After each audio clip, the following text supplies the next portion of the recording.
maybe the U.S. economy in particular is not in a great place. And even if the stock market continues to ignore all of the fundamentals, there are plenty of other areas that can keep us up and keep us up at night, looking forward to less than ideal circumstances moving forward. I mean, just the U.S. labor market. The U.S. labor market's a big one for obvious reasons, because for the last couple of years, everybody had said the U.S. economy is rock solid. I mean, that was the word that Jay Powell kept on using. In fact, it's the word that kind of really got him in trouble there, because he said the labor market was solid in July, just when the Fed decided they weren't going to cut rates. And then 2 days later, it's like, oh, okay.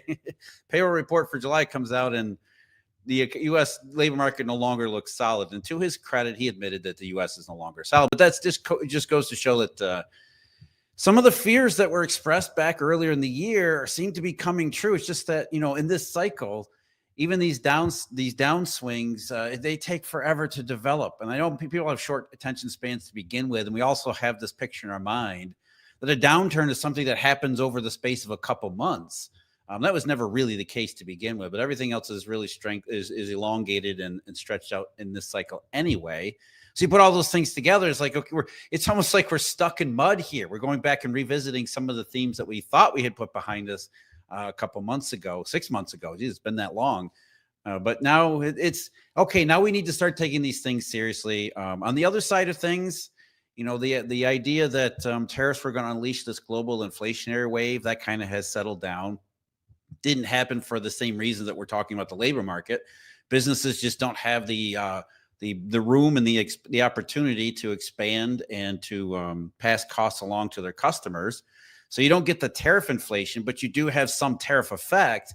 In fact, the tariff effect that's squeezing margins, especially among smaller and medium-sized businesses, is one of the reasons why we're talking and focusing on the labor market so much, because businesses, they can't afford to just continue to take the hits on higher input costs and being unable to pass them along.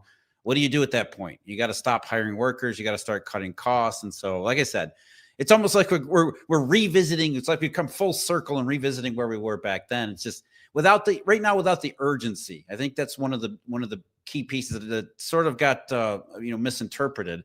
Was that, the markets melting down, the volatility back in March and April sort of gave us the sense that things were imminent. There's a lot of urgency behind it. But now, 6 months later, we're still seeing the same macroeconomic case develop, just again, more on the more elongated, take your time sort of time scale. Yeah, and it's quite interesting because I think if you look at the GDP numbers, they seem to be booming. It seems to be quite hot. Close to rise up to close to 4% recently. But as you said, there's also job numbers are quite weak. So it's quite an interesting dichotomy, and I think there's lots of people linking that to potentially immigration, potentially. Let's be honest, Magnificent Seven, their earnings keep increasing, but they're not really employing anyone. So really, quite a unique economy.